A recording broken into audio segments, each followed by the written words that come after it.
This one right here, right? Bro.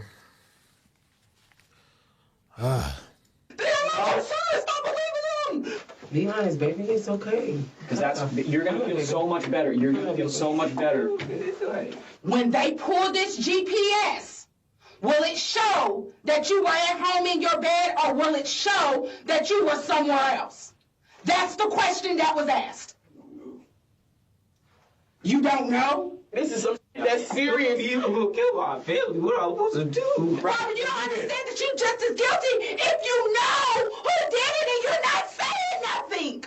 That's guilty by association. I don't know. Snitching on everybody. If I was gonna get charged, why did you make me stay? I said I don't know. My life is ruined. When the bodies of 3 teenagers were discovered over a period of several days in the same neighborhood in Marion County, Florida, the police didn't know what to think.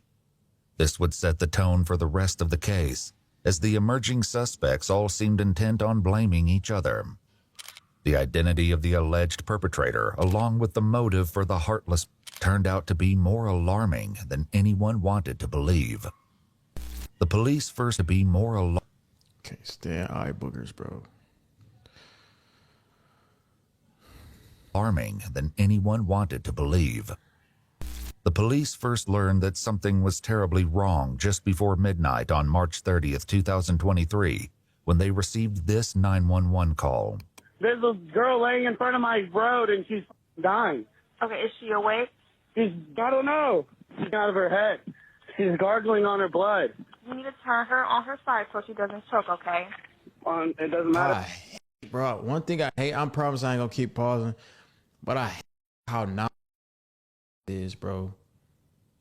Like, I hate it so much. I literally hate it, bro. I hate it. Like, they bro, they do, bro. What side? Like, on what side? No, just turn her on her side so she doesn't choke on the blood, okay? Yeah. Is she awake? No. Okay, is she breathing? She's breathing. Oh. Do you know how far they are? I don't have an ETA, but they are on the way, okay? Deputies from the Marion County Sheriff's Department arrived moments before the ambulance. While paramedics rushed to try to save the victim, the deputies tried to get a grasp on the chaotic scene. Within 5 minutes of the ambulance arriving, the victim was on her way to the nearest hospital. The Sheriff's Department was left to pick apart the seemingly inexplicable scene. She's not responsive? No, not responsive. No, there's no ID, no nothing. Young girl, older girl? Younger girl. The shoe's right there, and that's been moved. She was right there, right? Yeah. There's blood everywhere. I was not expecting that. No. Well, I thought it was going to be, honestly. Yeah, I immediately thought she had got, like, hit by a car. And I seen the big, but I've never seen an exit wound in a head. Yeah. So I wasn't aware. Oh, yeah. She's laying down. It's all pulled out. I mean, it was And she was still breathing? rapid breathing. Yeah. But I don't know. Medic said she ain't going to hit. Yeah, more than likely. I mean, if she did, that's wild. When police made contact with the 911 caller, they learned that he was just as confused about the situation as the deputies. He only became aware that something was amiss when he got a call from his neighbor across the street. You didn't hear nothing at all? She told me it sounded like someone crashed into my dumpster and then there was like 2 shots. The neighbor in question made her way over to talk to the deputies directly. Unfortunately, what she said only served to make the situation even more mysterious. So, around what time did you hear? You said it sounded like a gun, like a... Yeah, it wasn't a loud gunshot. I would say about 20, 30 minutes ago. It wasn't a loud gunshot, but I heard about 4 or 5. And I kind of blew it off casually, and then I just looked out of my window because I did think it was strange with it, how late it was. And I saw the car run into the dumpster. Mm-hmm. And once I seen the car run into the dumpster, I stepped out my door, and I seen a man run out of the car down the road towards my yard, and I yelled at him. And then I seen him run back towards the car, take a minute, and I was calling him because it was his dumpster, and I seen him skirt off into the neighborhood. Did you see if anybody was in? Was there only one? Was there? I only seen one person running, and it was a male. It had a male figure, had a hat on. I want to say he was like 5 foot, maybe, but it was only one dude running down the road. This once again tracked with the evidence as police found several sets of footprints at the scene. Did you hear the crash first, or did you hear what sounded like I heard the gunshots first. Where did you? The deputies closed down the main entrances and exits to the Forest Lakes Park neighborhood, hoping to catch the alleged shooter as he attempted to flee. Unfortunately, the area was heavily wooded, with plenty of places to hide and lots of back roads. This made for a difficult search for police and an easy getaway for the alleged perpetrator. Meanwhile, the hospital where the victim was being treated was able to provide some help in that regard. They identified the girl as 16-year-old Layla Silvernail. Her grandparents, who were her legal guardians, were understandably distraught. Detectives first made contact with her grandfather, Kenneth. Layla was found, she was apparently with a gunshot wound, and she was taken to the hospital. So that's part of the reason why we came here, was to let you know about her status, but we also wanted to know any information that you had about who she was with yesterday, who she hanged out with. What's she in the hospital for? She had a gunshot wound. Huh? She was shot. You're kidding. No, that's what I told you when This is what I've been trying to tell her. You're hanging around with a crew. Kenneth hurried to the back of the house to get his wife, Lisa.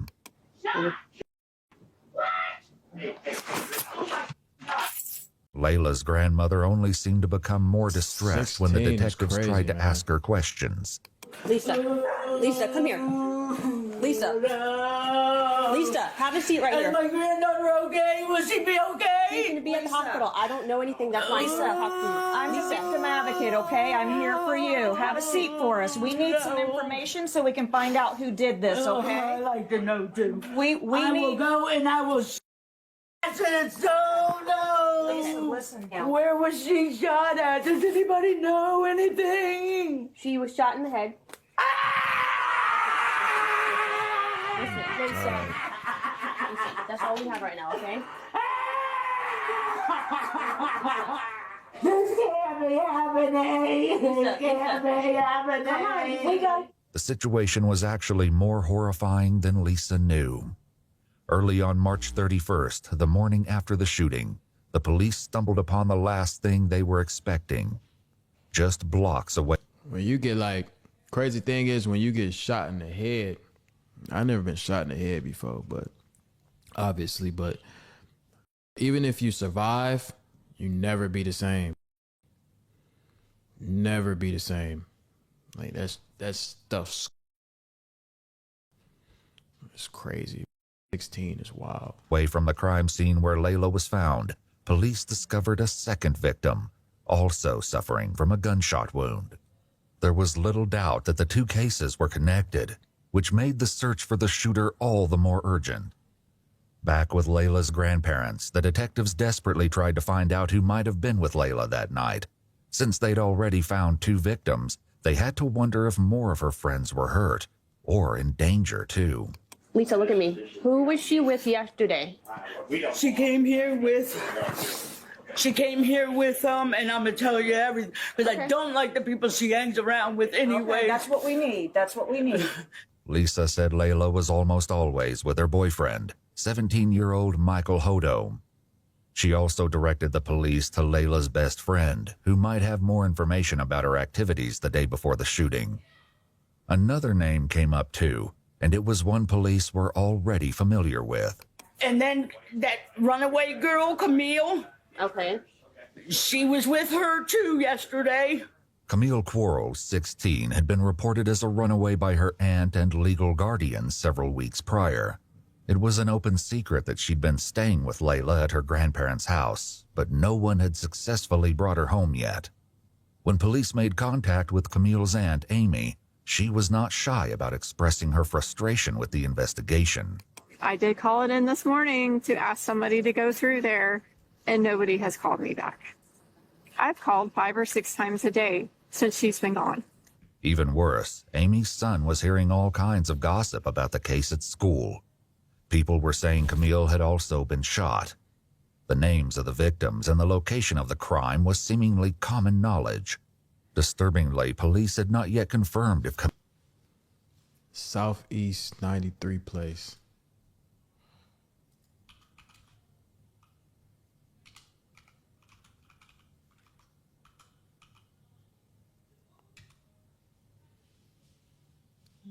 It's in Washington.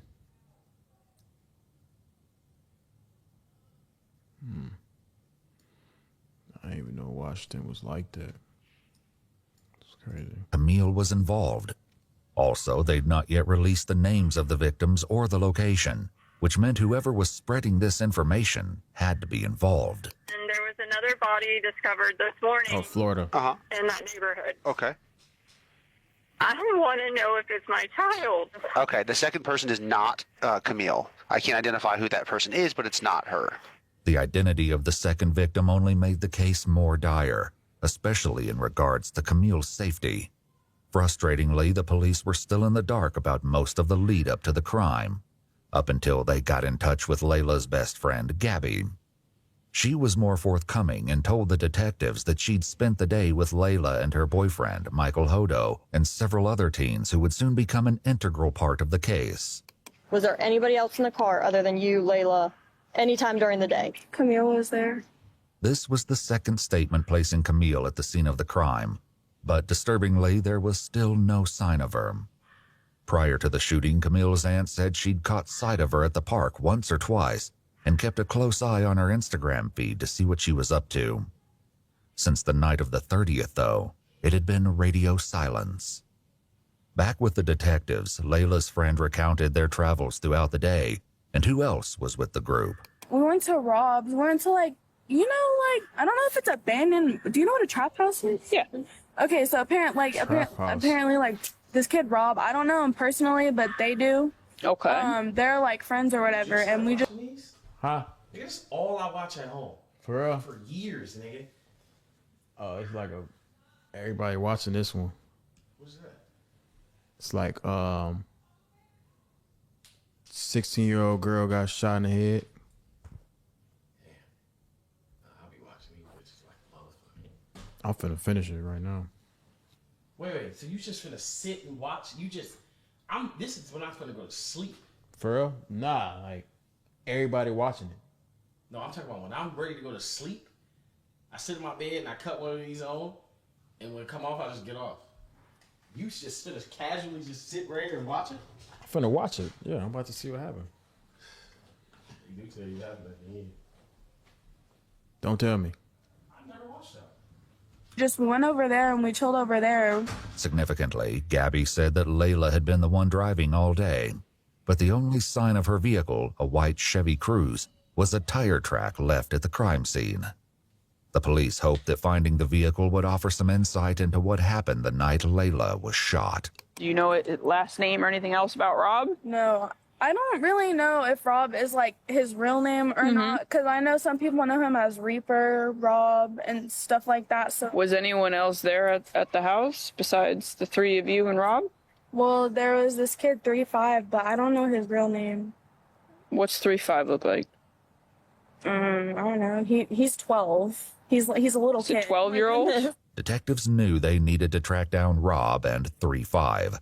They started with Rob, who they believed to be 17-year-old Robert Robinson, who was already incarcerated at a juvenile detention facility for a different offense. When detectives asked him about 3-5, he directed them to a boy named Christopher Atkins. Shockingly, Gabby was right.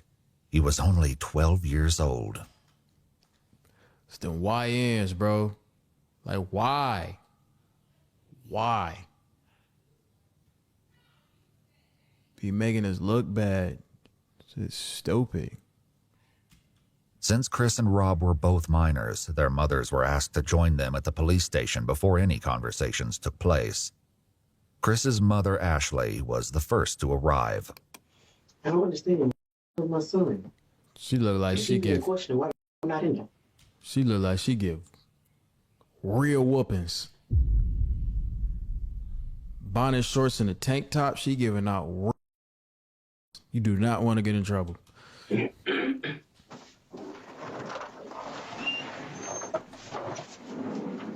Life-changing whoopings. He's in the other room right here. They talking to him?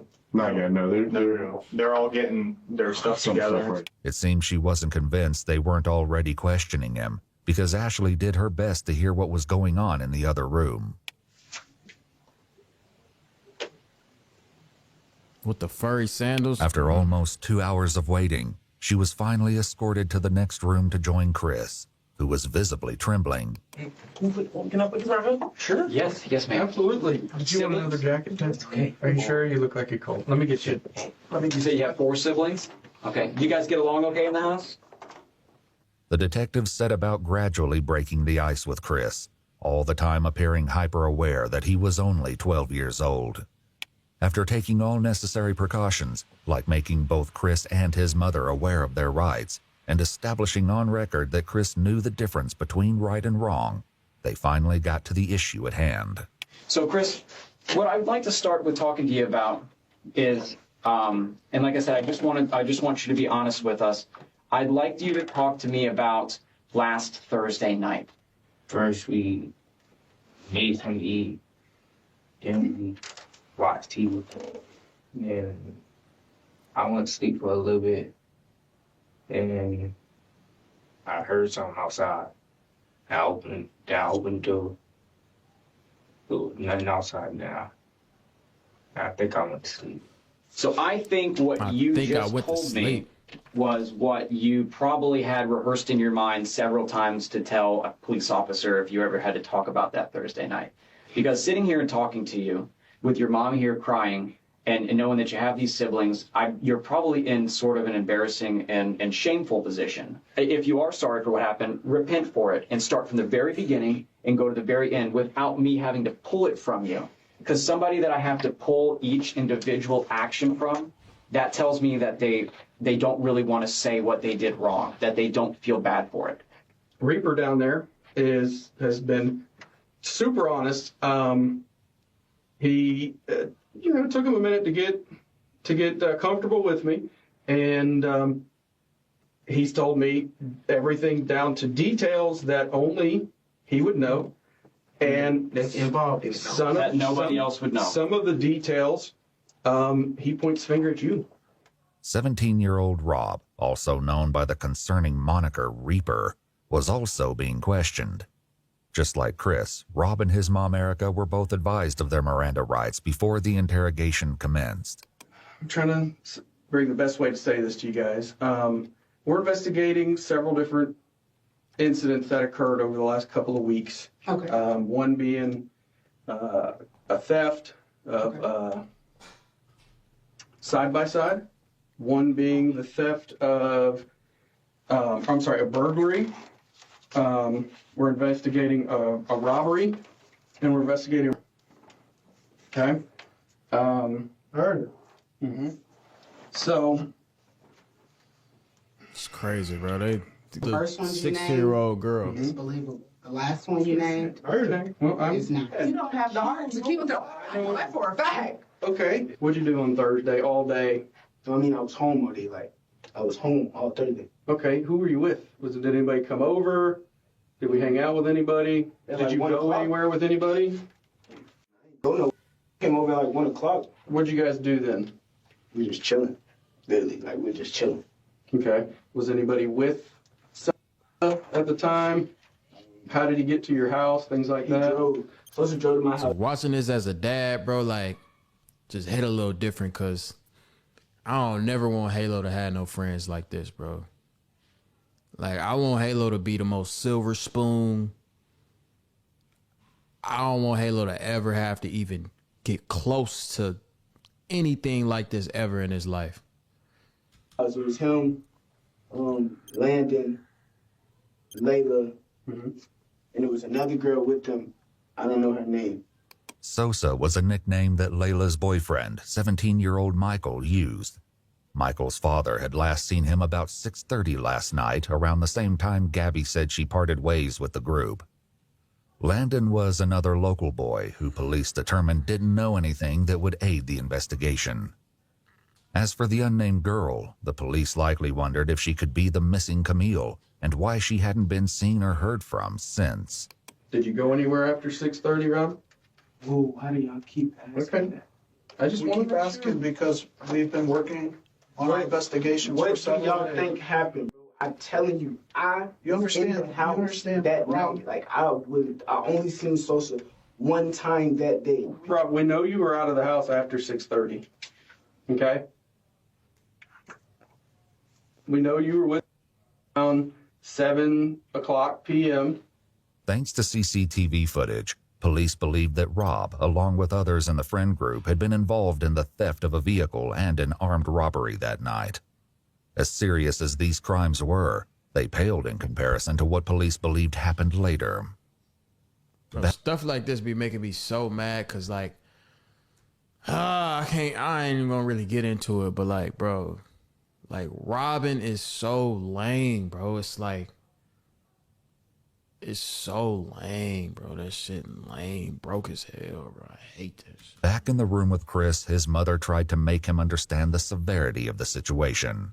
Well, you need to take out. If you ain't, now's the time. Now's the whole story. You know, you left out of the house Thursday when I told you not to, and you finna speak. You know, You can tell this is a little boy. Reaper's already told us what the plan was that night. Child. So He don't even know what's going on. He don't even know what he We know what did. the original plan was. We're asking you now to be honest and to come forth and tell us.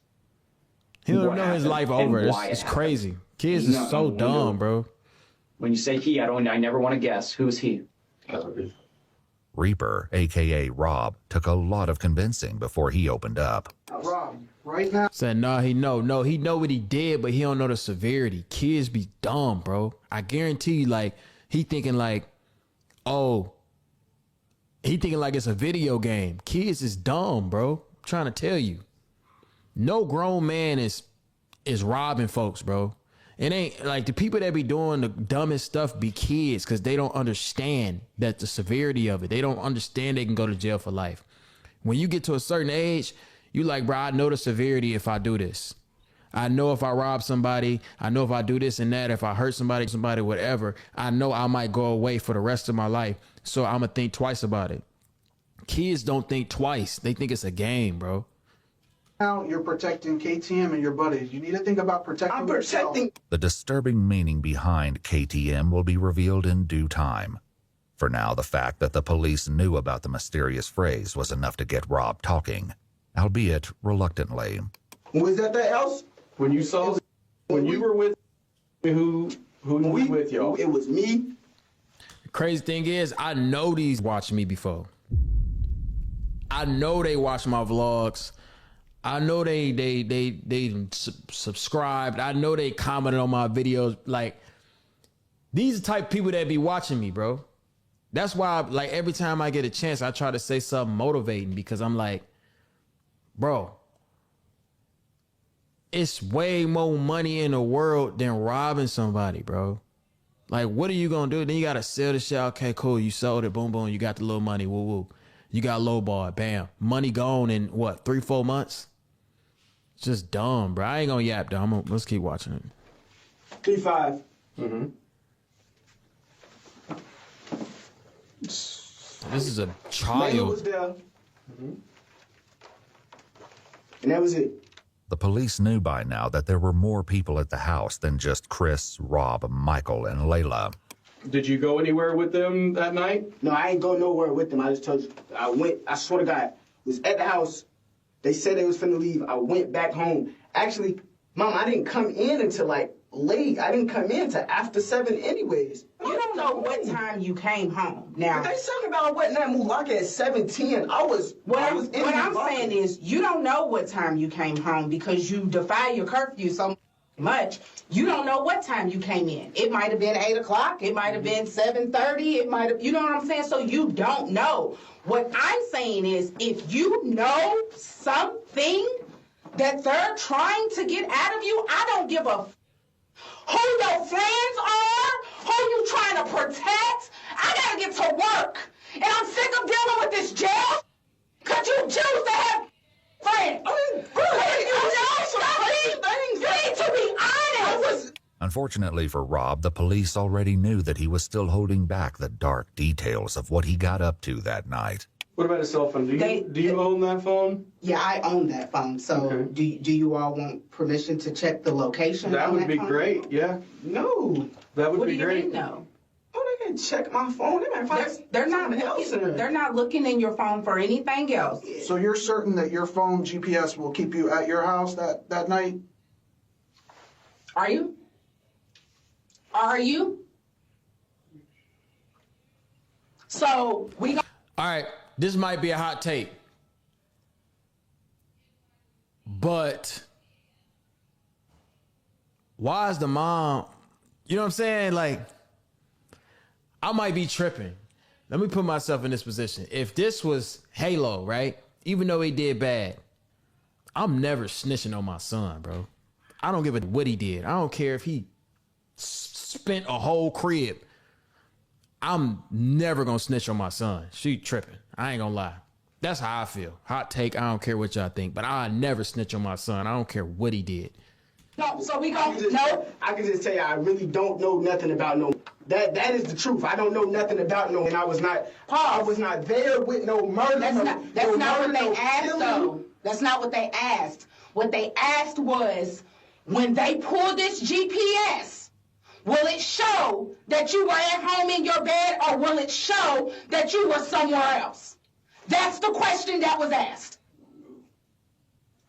You don't know? I don't know what y'all want me to do. Like, I'm telling you stuff. They want you to telling me I'm lying, and I'm telling them the truth. And you sitting there going with them. Like, why are you believing them? They are not your son. Stop believing them.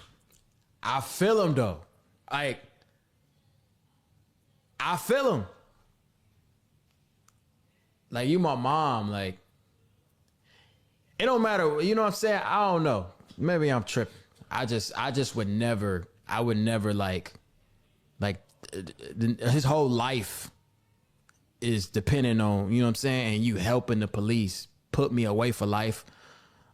I don't know. Oh, no, I was not there. Like, I didn't say I you was not there. You were there. Wait, First and I foremost. was sitting there just moving everything you're saying. No, first and foremost, you lie so much. You say, y'all saying it's his fault. I understand that it's his fault, but you let the police figure that out. Don't snitch on your kid. Why would you tell on your kid? Let the police figure that out. That's their whole job. I don't know what to believe what comes out your mouth. You done burnt the bridge that's been gone. Let's get that understood.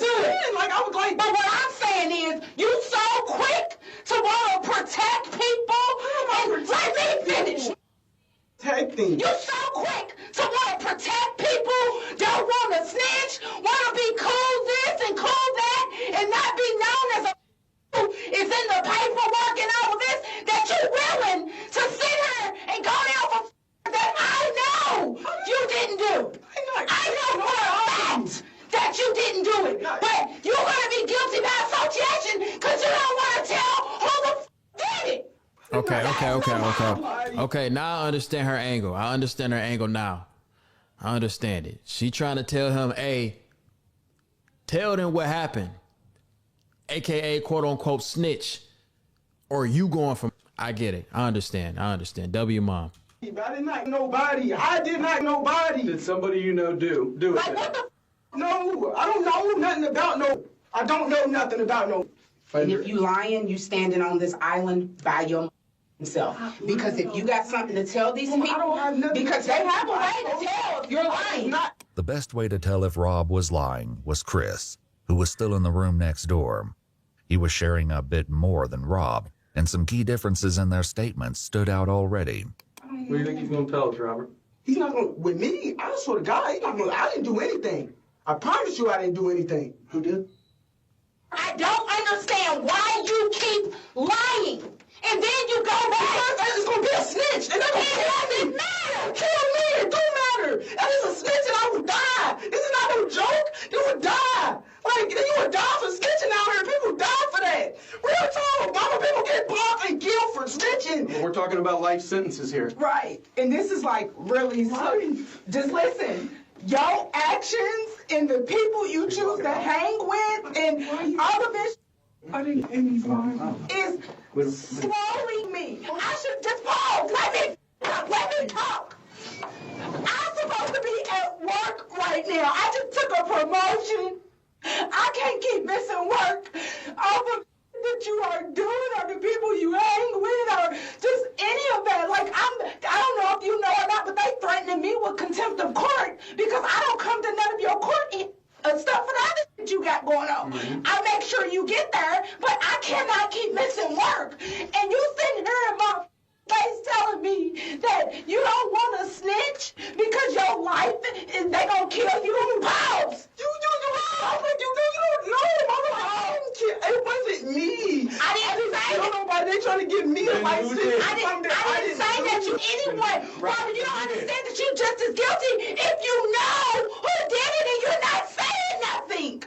That's guilty by association.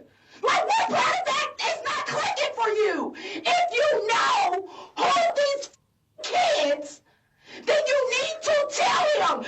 Some part of this tirade must have made an So is it impression multiple because at kids? long last, Rob shared his version of events. Taj killed all three of them. Okay. Tell me about it. Were you there? The whole story? Were you there? The whole story. Let him talk. I'll say the whole story. Tell me the whole story. Rob just mentioned 3 victims, but the detectives had so far only asked him about 2. Not only did this grab their attention, but they likely suspected that the Taj that Rob mentioned was 16-year-old Taj Bruton, with whom they were already acquainted due to previous cases. Unfortunately, this didn't mean they knew where to find him. Several weeks earlier, Taj cut off his ankle monitor and went on the run. The detectives would focus on this after they got more of the story from Chris, who picked up the story after he said Rob, a.k.a. Reaper, knocked on his window. Okay, Reaper knocks on the window. He knocks on the window. He said, come on, we finna go see some girls or something. Then we went out. And this girl and the boy picked us up. I don't know what. This girl and the boy. Describe. From Rob's statement, the police believed this had to be Michael and Layla. He made no mention of Camille, however, even when he explained where everyone was sitting in Layla's car. The seating arrangement would be crucial later. Layla was driving. Michael was in the passenger seat, while Chris and Rob were in the back seat. But they weren't alone. Then somebody came in the car, I don't know what his name. It was like somebody in all black. Okay. And how does this person look? I know you said he's wearing dark colored clothes, right? I heard you say that. Ski mask on too. Yeah. I'm telling you what, if somebody got in the car wearing a ski mask, I'd be like, what is going on? But that didn't appear to be Chris's response, and the detectives likely had a horrible inkling as to why. Yeah, I looked at Rob. I was like, I thought we were going to see some girls. He's like, yeah. I was like, oh, all right. And then we kept driving again. Throughout his interrogation, Chris would only refer to the man in the ski mask as the X-Man. Luckily, Rob had already revealed the identity of their companion. We'd pick up Taj. As soon as Taj came out of the house, first thing he told me, like, we knocking on. We knocking out. I was like, nah, but I ain't even trying to do all that. It took a little more persuading, but Rob eventually told the police that they could find Taj at his girlfriend's house. They picked him up and brought him to the station after they finished talking to Chris and Rob. But instead of clearing up the questions detectives had, Taj made everything more confusing. He said everything was Rob's idea. I'm sitting right next to him, and he whispered in my ear, he was like, bro, I'm finna rob these tonight, bro. I look at him like, what you mean you finna rob these tonight? He's like, bro, so they look like they got a pound of weed, they got some money, bro. And if they don't go for it. Oh my God. So stupid. A pound of weed? A pound of weed, bro. A couple $1,000, bro. Some Reggie, not even no Zaza. Reg. A pound of weed is great. That just pissed me off. Whoa. A pound of weed. Wow. I'm gonna kill him. That's exactly how he said. At this point, I'm frantic. But I can't, if I tell Sosa, right, Rob's sitting right next to me, so therefore he's gonna shoot me. So I'm sitting here, I'm scared as hell, so I'm like, I ain't got no choice but to just sit here and it is what it is. Rob told detectives that it was the other way around. It was so random. Like, he just said he wanted to knock him off. I'm not thinking he's serious, though. Like, at the time, when he first said it, if you would have seen his face, like, right, he was laughing. Like, if I would have really thought he was finna kill tonight, I wouldn't have got back in that car. I would have stayed right there and called my mom and be like, can you come get me? I didn't think he was serious until when the car started slowing down and I seen him up the gun. Rob said that Taj did this because he wanted to take Michael's firearm. Over in Chris's interrogation room, his story aligned with Rob's. For now. What triggered him to just start shooting? I'm trying to figure out. It's something in between that you're not saying. Because I think the person that the white guy, I think they said he had a lot of money or something. Oh, so it was set up as a robbery. Okay, now we're getting somewhere. Okay. So they were setting up to rob the man. Did Reaper mention that to you, that something was going to be set up or anything? He didn't even know. Like, all I heard was pow, and I thought somebody was shooting at us, so I hopped out the car and ran. I'm looking. Boom! Boom! Once again, Taj's version was a little different. 3-5 shot at Sosa. Boom. Layla got shot by Rob because that was diagonal. It was crazy. Just like that. It took 2 shots. It wasn't no more than that. It took 2 shots to both of them. The police knew at least part of this was true. Who shot who was yet to be determined. But tragically, they'd confirmed the second victim as Layla's boyfriend, Michael Hodo. He was in the grass by the side of the road, just blocks away from Layla. He was deceased when police found him. Michael's father had a heartbreaking reaction when he found out that his son would not be coming home. My son's dead, isn't he? I'm sorry to be the one to tell you. No! Oh my God! No! Can they come back out here and help? We have to talk. We have to find this out. Who's to find us? This is to go find out who did this to Sam. I'll find him when I kill him and kill him. Oh my God,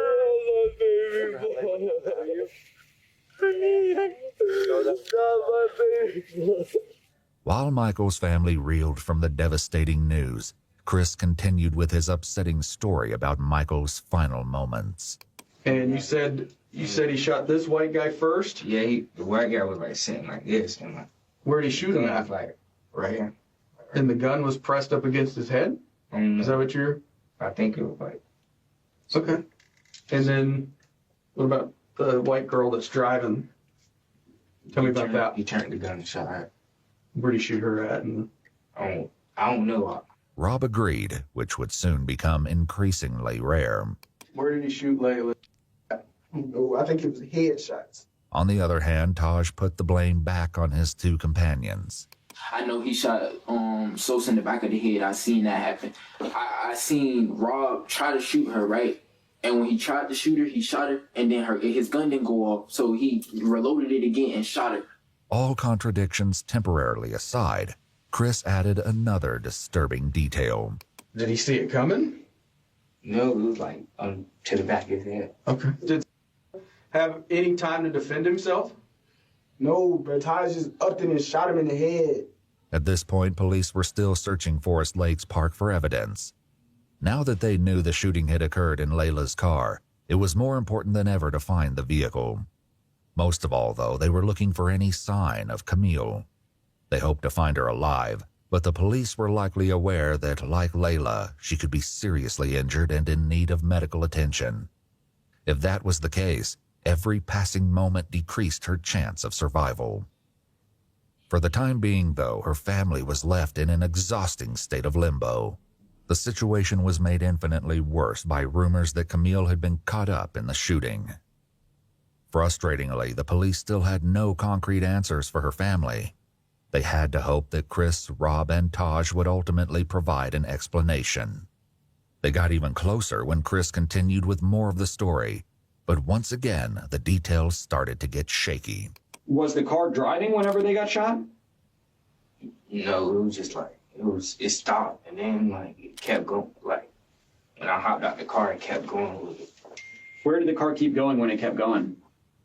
Like to a dumpster. Did you get back in the car? Yeah, I got back. I mean, did you want to get back in the car, or did you not? No, you didn't want to. Okay, what made you get back in that car? Explain to me that. Because he had a gun. I thought he was going to get to shoot at me. Because if I was just with him and if I was just with him, he just like, and he probably wouldn't too because he think I was going to say. On the contrary, Rob said that he was the one who jumped out of the car. When he shot Layla, I got out the car because the blood started dripping. I wanted to get on me. Taj claimed the same thing. I get out of the car, they still shooting because it was like fold. So they all basically just snitching on each other. That's all they doing. 6 shots. I don't know exactly how many shots it was, but it was a couple shots, bro. So at this point, we hear this lady. This lady's over there like, I'm running. I'm trying to hide in the Somebody forest. I don't know lying. what I'm finna do. I'm trying to call Spring everything. So this lady, hey, what's going on over there? He sees me, or I guess he run back over there. Or I run over there, and he was like, hey, this, that, and the third.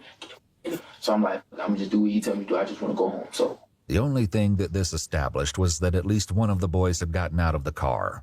But this wasn't news, as the woman who saw the car hit the dumpster also told police that she saw a male figure running around shortly after she heard gunshots and saw the crash.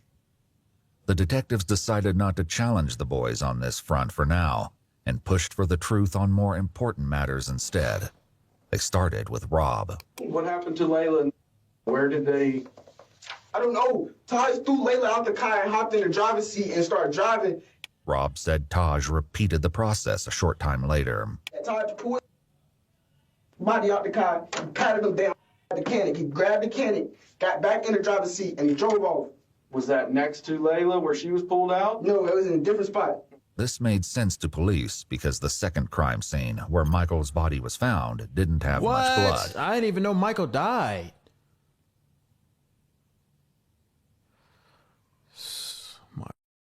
These are kids. There were, however, what appeared to be drag marks leading from the road towards the brush where the body lay. Did you help take... I didn't touch nobody. I didn't touch a body. I didn't touch nothing. I didn't touch nothing. Once they was dead, I said, take me home. Take me home. Yet Taj said that wasn't how it happened. Rob drives. He pulled Layla out of the car. That's why she got left by the dumpster. I let Taj seemed like he telling the truth. He seemed like he talking with it. He like, I ain't do it. Rob, the kid, the 12-year-old, seemed like he semi-telling. I don't know. It just seemed nonchalant.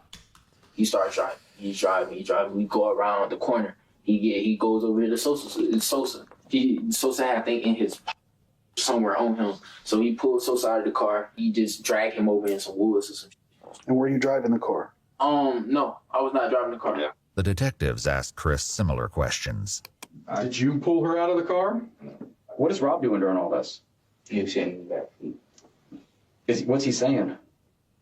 He was like, oh, go. What happened next? Yeah. And he drove all the way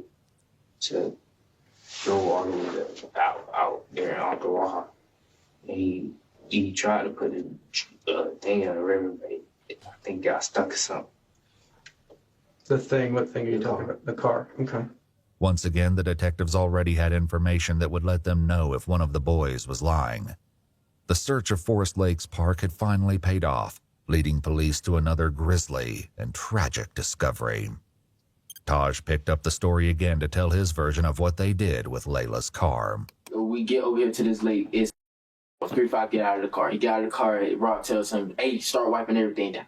So he started wiping everything down. He's wiping everything down. The door handles, everything. He's wiping everything down. So after he started wiping everything down, Rob takes Layla's phone and Sosa's phone. W30 gifted. What? I love baby 505s with the 30 gifted. Appreciate it. That's crazy. That's the most I done got. W gifted, y'all. W I love baby. Let's go. Throw him in the lake. Watch. Throw him in the lake. The lake in question turned out to be 5.5 miles or 8.8 kilometers outside Forest Lakes Park. But police had no question that this was the scene they were looking for. When they dredged the lake, they recovered the 2 phones from the water, which were determined to be Michael and Layla's. But this wasn't the only evidence they found. Taj attempted to explain what was found as he continued his story, starring Rob as the mastermind of the crime. He tell 3-5, get in the car, drive the car into the lake. For whatever reason. When the detectives asked Chris, though, he said he was nowhere near the car at that point. Were you in the car when it was going in the river? Or? No, I was out. I was trying to run back to my house. Hmm. You were out of the car. What was Rob doing? I don't know. I left. I was running back to my house. What did he say he did with the car after that then?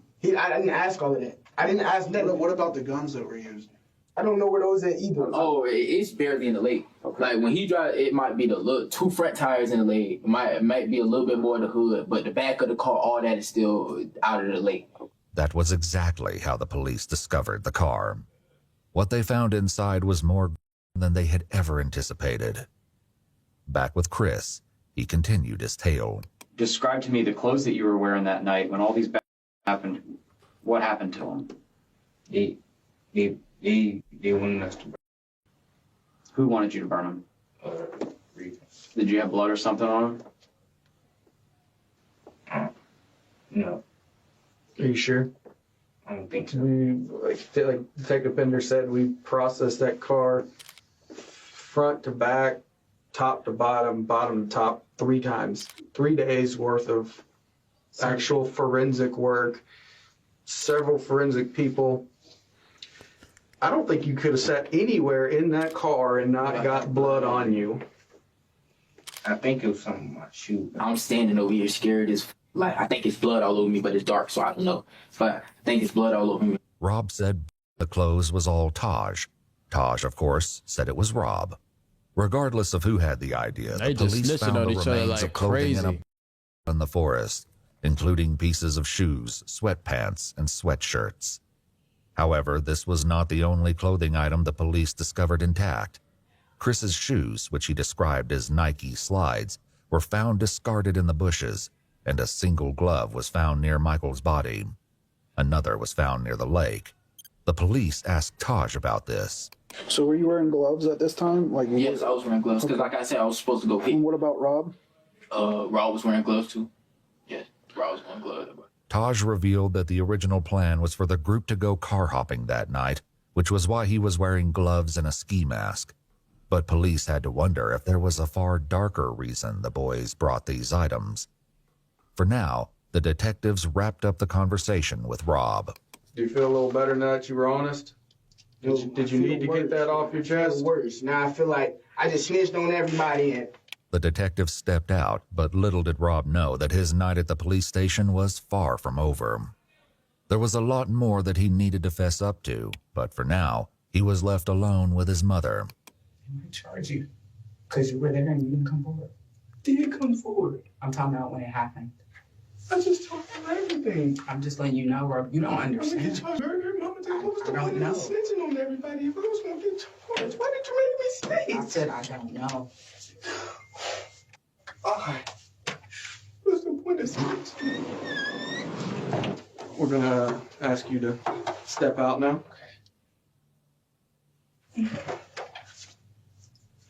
Hey, Mama. Wait, hey, is my mama still here? Yeah, she's still. Wait, Mama. Talk to me. She's talking with someone. Can you see if they do charge me? Can you see if she can give me a lawyer? I didn't anybody. Hey, relax. Can you ask her, please? Rob waited, asking the detective stationed at the door several times to bring his mother back, but she had left to go back to work. Before she did, she informed police that she did not want Rob. I ain't gonna lie. She went to work?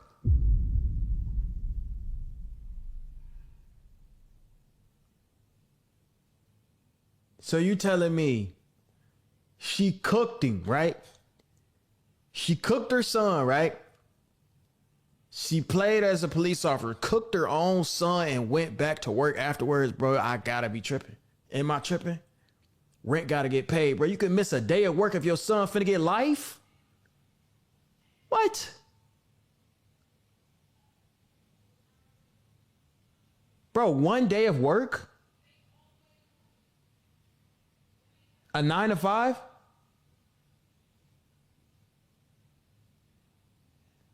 couldn't get fired, bro. You can get another job, bro. It's jobs out there, bro. If my son is, I ain't going to work.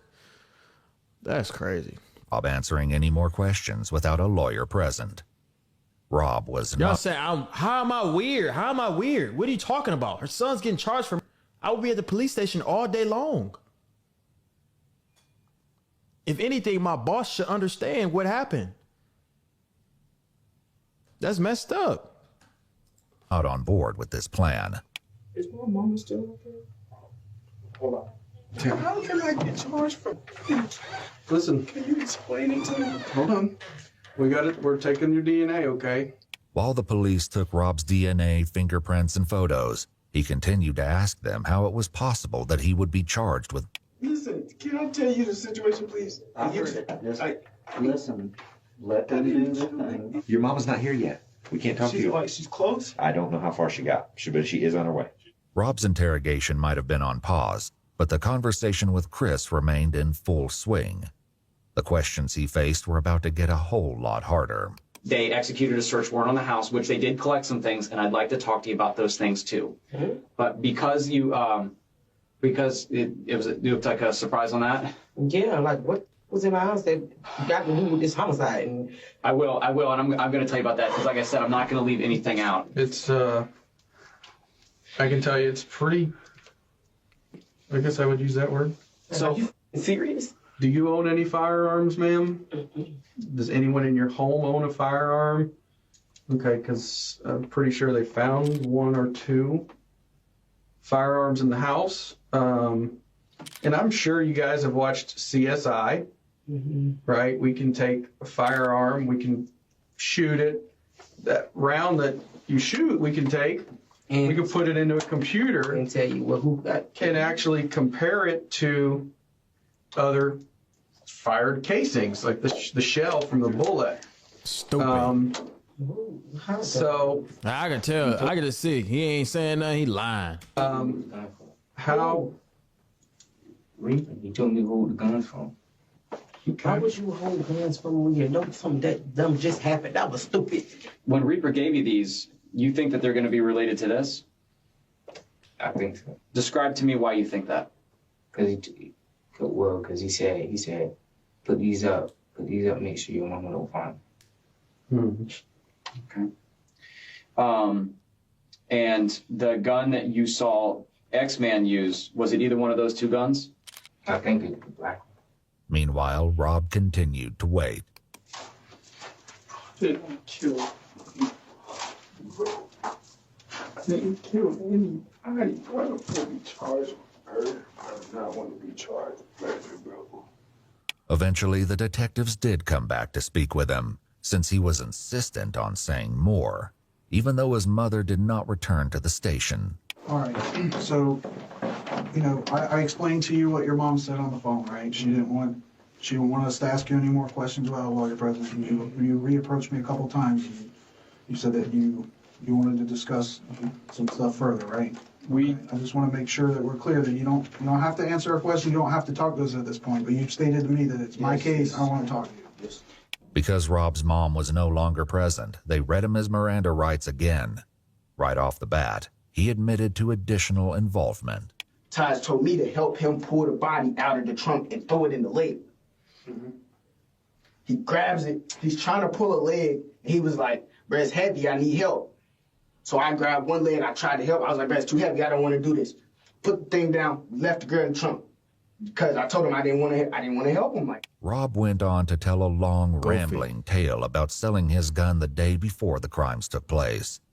The detectives hear him out before dropping a bombshell. So that's an issue because we have that gun now. No, that's not. It was at 3-5's house. You said you sold it. I did. That's not my gun. That one's not mine. That's not my gun. In addition to this, the police strongly suspected Rob had stolen the firearm. You might tell the truth that you didn't pull a trigger, but you knew this was going to happen. You knew it was going to happen. I did not know this. The detectives had a similar exchange with Taj. We've sent some of the... He doing all that snitching. They probably going to get him 30 minutes less than the sentence he was already going to get. casings off to be examined already. It's not back, I'll tell you that. Otherwise, we wouldn't probably be having this conversation. That those casings aren't going to come back, like he said, to a third gun. To a third gun, they shouldn't.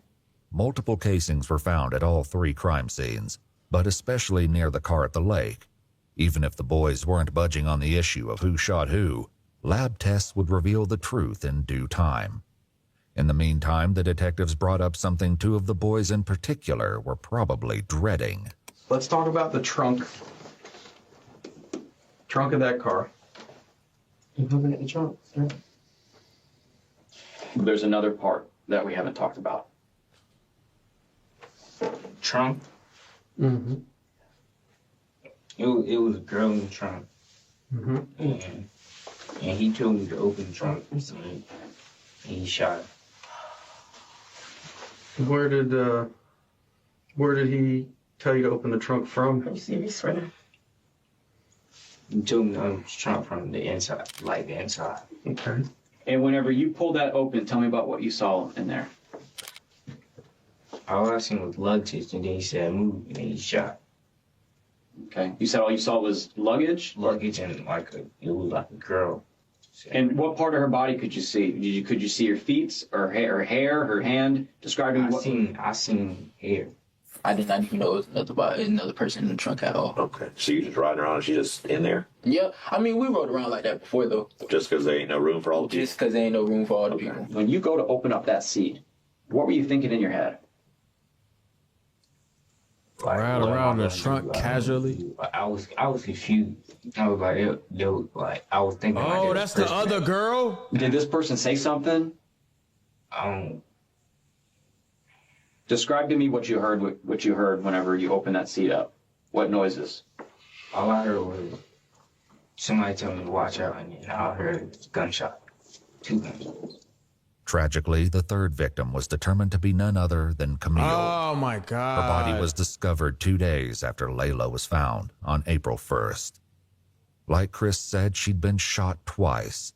The location of her wounds indicated that her death had been no accident. It was highly unlikely that Camille had been shot once in the back and once in the head by chance. As soon as she was identified, law enforcement made contact with her aunt, Amy, for a difficult conversation. So you probably know why we're here, where we've been investigating the incident that happened Friday involving Layla and the other individual that was found deceased. You know, it took us a little while because we couldn't positively identify her, so it took us a little while. But, you know, we're certain that it's Camille that is now deceased. Probably to detective surprise, Amy remained stoic. As it turned out, she already knew Camille was deceased. The grandpa of Layla actually came to my house when I found your card, telling me that Camille was deceased, and how are you doing is what he told me. They were talking about Camille it at the hospital, that Camille was deceased already. I had a mother call me at midnight last night that, my phone has not stopped. While Amy tried to come to terms with the loss of her niece, the detectives at the police station asked Chris more about the specifics of Camille's. What happened after he shot her? He closed it, and we left. How many times did he shoot her? Yeah, that's what we're gonna. I think once, twice. Well, what is it? One twice. Twice? Okay. Do you know what part of her body he shot her? No, when I opened it, he go evidence, so I looked away. As if this wasn't horrific enough, Taj put forth an even more disturbing version of events. Predictably, he insisted he was not the shooter. The culprit he named was spine-chilling. Who folds the seat down? 3-5, because he was on the side, so he hops out of the car, right? He can get out of the car, flip the seat down, boom, hit her once. So he shot her. Where did he shoot her? Oh, I don't know. I couldn't see exactly where he shot her at all. And then she's not dead yet, so Rob sees that and he shoots her to make sure she's dead. So Layla got 1 headshot, and then Camille got 2 because she wasn't dead yet. For once, Rob agreed with Taj, at least partially. Before his mom left the police station, he told this to the police. It was 3-5 that did that. 3-5 dropped the seat and shot the girl, and he shot her in the head. And Taj was like, shoot the in the back, shoot the in the back. 3-5 dropped the back seat and he shot the girl. She was still alive. He's like, finish her. So he shot her again. 3-5, police knew, was Chris's street name.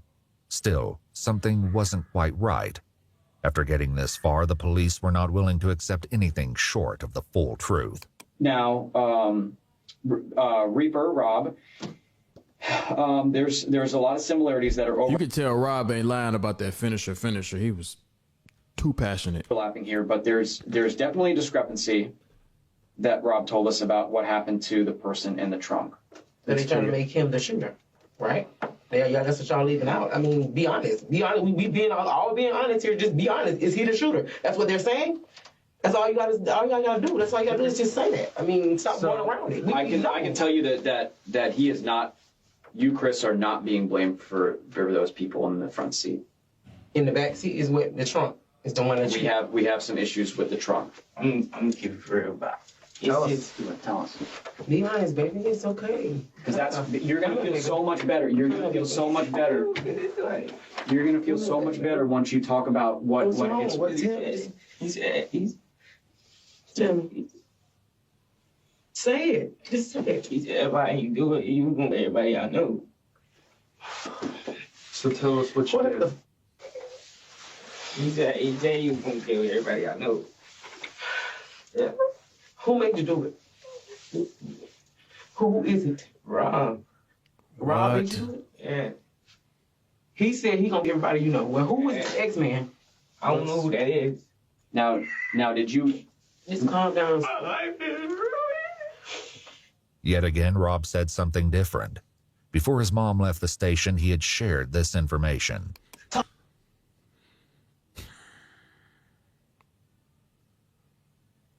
So stupid. So Rob is basically a bully. And Rob made 3-5 shoot the girls in the trunk because kids is dumb and they listened to that threat. And he said, I'm everybody you know, so he did it. And Rob trying to snitch on Taj. This is what I think. I might be wrong.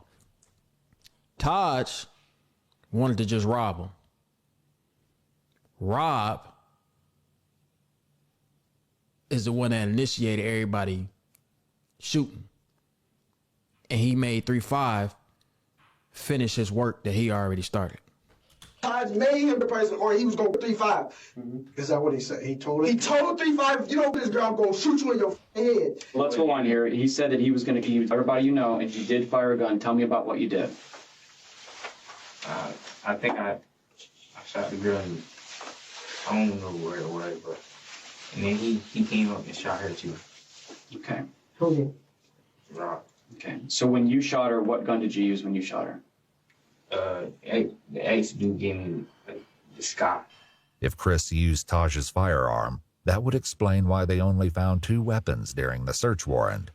This brought up another question, though, which the detectives had addressed with Rob and his mom. So that's my concern here, is that you said that Taj was pretty much orchestrated this and was concerned that 3-5 would snitch on him. So he made him 3-5 do that. But you saying that he was completely fine with you not taking any part of that? Yes, with me, he just told me, if you snitch, I'm going to you.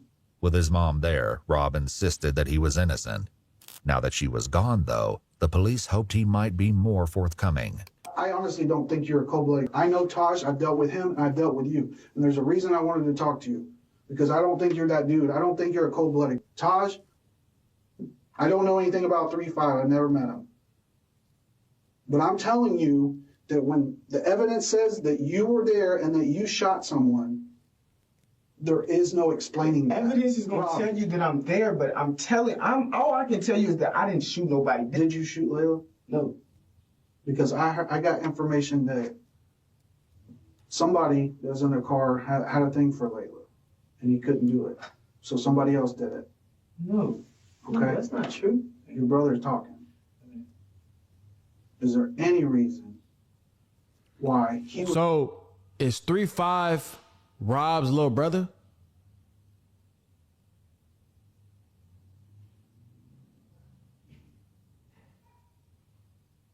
No, okay. Would be telling people that you shot one of those people. Friends, if you didn't do it. Police likely used this as a tactic to get Rob to talk and hopefully reveal the truth. Perhaps this was how Amy knew Camille was deceased before the detectives contacted her. In Chris's interrogation room, his mother struggled to come to terms with what he'd done. You shot somebody that's dead, boy. What the No, this is a homicide. This is 3 people dead. This is some that's serious. You gonna kill my family. What am I supposed to do? That's why. I understand. That's what we were trying to tell you from the beginning. Chris, take a deep breath. Just calm take down. a deep breath. Now listen to me. When you say that someone threatens your family and threatens you, I need to put it in the report. Take a deep breath. Please tell me what am I supposed to do? Chris's mom didn't have an answer to that. She asked one of the detectives if she could step out for a moment to compose herself. No, he know where I live, and he knows my whole family. He was my whole. Are you talking about Reaper, or are you talking about Stavo? Reaper. Let's talk about X-Men real quick. I think you know who X is, and I think you're scared of him. Rightfully so. They both said it was gonna kill my family. Okay. They both said that? Did they ever point a gun at you or anything like that? Yeah. Who pointed a gun at you? The X-Men. He was like, don't tell nobody. Don't tell nobody. I'm gonna kill your mom. Rob also told the detectives that he and Chris were in serious danger at the time of the crime. Let me tell you something about Taj. Taj tell you he finna do something, and you decide not to do it with him, then I probably would have died with them. So were you afraid of Taj that night? Because if I did not do what Taj wanted me to do, I would have died that night with them. Taj is that bad a dude? Bro, Taj, on the other hand, claimed Rob always planned to let him take the blame. If anything, if one of us go down in anything, and Todd, it was you. You did it. Everything. You did it. Legit. You shot everybody in the car. It was not me. If he got caught up, then he was gonna go find my mama. The whole night I did not have a gun. Rob continued with his story, claiming that he only participated out of fear. Did Taj tell you to put the gun to somebody? But Taj told me, he told me he gonna kill Sosa. He wanted me to shoot Layla, and then he wanted 3-5 to shoot the girl in the back. I told him I didn't want to do it. Told me if I didn't do it, he was gonna be. You hold the gun to Layla's head? Yeah, but I tried to shoot it, but it clicked. I tried to shoot, but it clicked. I didn't have it cocked back. I tried to shoot it, and it clicked twice, so then Stavo just did it himself. That's why. I think my gun wasn't cocked back. Listen. I'm telling y'all the truth, and y'all still think I'm lying. What I'm supposed to do, bro? Okay. So how long before he actually pointed the gun, he told you to shoot Layla? We was already in the car. He put it in his notes, showed me, and then deleted the note. When was that in the night? How early? How much before? No, that was right before it happened. Did you shoot that girl in the trunk? In the trunk? Yeah. Y'all not even paying attention to the time, bro. That's how they getting them. But it's 6 a.m. in the morning. 7 a.m. in the morning about to be. They've been in there since 1 a.m. Bored as hell, bro. Like I said, I wasn't there. 3-5 shot that girl in the trunk. Still, the police suspected something was being left out. Was she still moving after you shot her? He said she was still breathing or something. Mm-hmm. Who said that, X-Man or Rob? Did you shoot the girl once or did you shoot her twice? I mean, it doesn't matter at this point. I shot her once, and he shot her again. Chris was talking about Rob. Thankfully, the police were finally getting somewhere with him, too. You shot her once. How many times you shoot her? Once. You shot her once? Where'd you shoot her? I don't know. Yeah, you do. There ain't no question. There ain't no question where she was shot. There's you talking about one end to the other. Where'd you shoot her? Just shot, bro. I seen her and I shot. Why? Because she was still alive. She was gonna snitch on us all. We was all gonna go to jail for life. I didn't want to do none of it. You still if I want didn't kill that girl, Stavo was going to me. I swear to God. I'm looking at her in her eyes. She's dead. Finally, the truth came out. Ballistics reports comparing shell cases found at the scene to the firearms found in Chris's house indicated a match.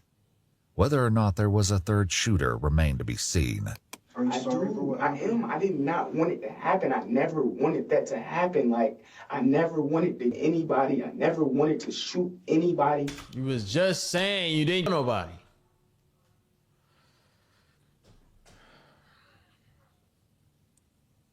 That's why if you ever get in this situation, which I pray to God none of y'all do, bro, if you in the investigation room for 3 + 4 hours and whatever, and they keep asking you the same questions over and over, they already know you did it. It's over already. I never want any of that to happen. I just wanted to get a little bit of money. The detectives made one last effort with Taj. People already ended up there because of you guys' craziness. No, not my craziness. It's not my craziness. Were you going to rob them and it was like either you had to do what you had to do or a finger slipped and it scared everybody in the car and then it's too late at that point. Yeah, I feel you, but that makes more sense than the story that they're telling, that you planned these people, that from the beginning of the night. I didn't shoot no gun. We talked to Rob and we talked to Chris for hours. For whatever reason, one of them was more afraid of bringing you into the middle of this than they were Rob. So for that story that Rob's this guy that's, you know, threatening everybody, or his people threatening people, or your people, I just don't see that. But Taj remained stalwart, insisting that he had never used a firearm that night. The detectives hoped that unpacking one final secret could be the key to determining the truth about his involvement. They turned back to Rob to accomplish this. Like Chris and his mom, Rob was also given a jacket to keep warm in the cold police station. But he used it in a less typical way.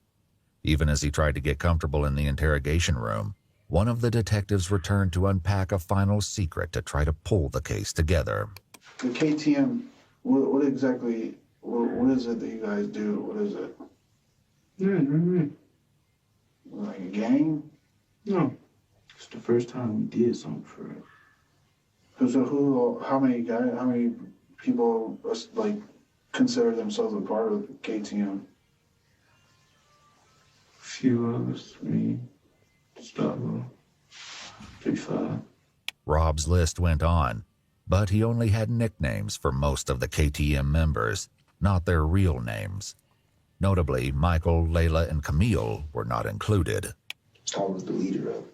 Chris was somehow even less willing to give up the details of KTM. What's the deal with the KTM thing? Like KTM. Huh?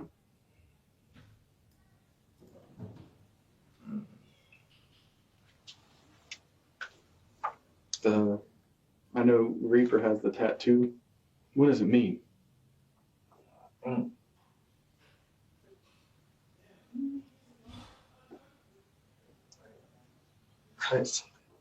Cutthroat? Cutthroat mentality, does it sound right? What exactly is that? Like just a made-up gang name, or?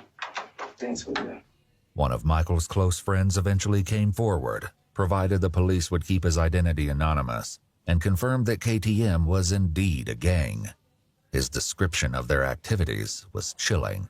Their mentality is a mentality that they will do anything to you and not give a fuck. Just to get the money? Yes, just to get the money. Just to get what they want, basically. With that, the detectives had all the information they needed to move forward with the case. It had taken 8 hours each to get the truth from Rob and Chris. The detectives stepped out, leaving Ashley and Chris alone for a few moments. Listen, baby, listen. It's not over. Yes, it is. It's not over. It's not over. You just better pray and hope that the gun that you shot her with wasn't murder weapon. Ashley also had some devastating news to deliver that was sure to upset him further. I'm gonna go to jail. So when I leave him, top. That's I gotta work. So I'm gonna go. My grandma gonna be trying to figure out something. I'm gonna try to get out of this. When I get out of here, I'm trying to get you home. Ashley had a warrant out for her arrest, and in order to be with her son while he was interrogated, turned herself in to police. She was charged with possession of cocaine and methamphetamine and taken to county jail. Chris, Rob, and Taj were all taken to juvenile detention, and on May 15, 2023, a grand jury indicted all 3 boys. Preparations began to take the case to trial, where they will be tried as adults. Taj and Rob are both facing 3 counts of in the first degree because, tragically, Layla did not survive her injuries. She passed away just days after Camille's body was discovered. Taj also has been charged with robbery with a firearm, tampering with evidence, tampering with an electronic monitoring device, carjacking while armed, aggravated assault with a deadly weapon, and grand theft auto. Rob had a similarly long list of charges in addition to 3 counts of including armed burglary, grand theft of a firearm, petty theft, robbery with a firearm, and tampering with evidence. Chris, meanwhile, was only charged with 1 count for Camille, whom he admitted to shooting while she was in the trunk. The other charges against him were dropped, including grand theft of a firearm and burglary. However, he's now facing an additional charge of battery after getting into a fight while incarcerated. Currently, all 3 boys have entered pleas of not guilty, but the trial is ongoing. What the court finds and how justice will be served for Layla, Michael, and Camille remains to be seen. That is so crazy, bro. I think they're going to end up letting the little boy off on a lighter sentence. The other 2 going to get life. I wonder if I can find their Instagrams. They got Instagrams. Because I swear, bro, YNs is the only ones that watch my videos, bro.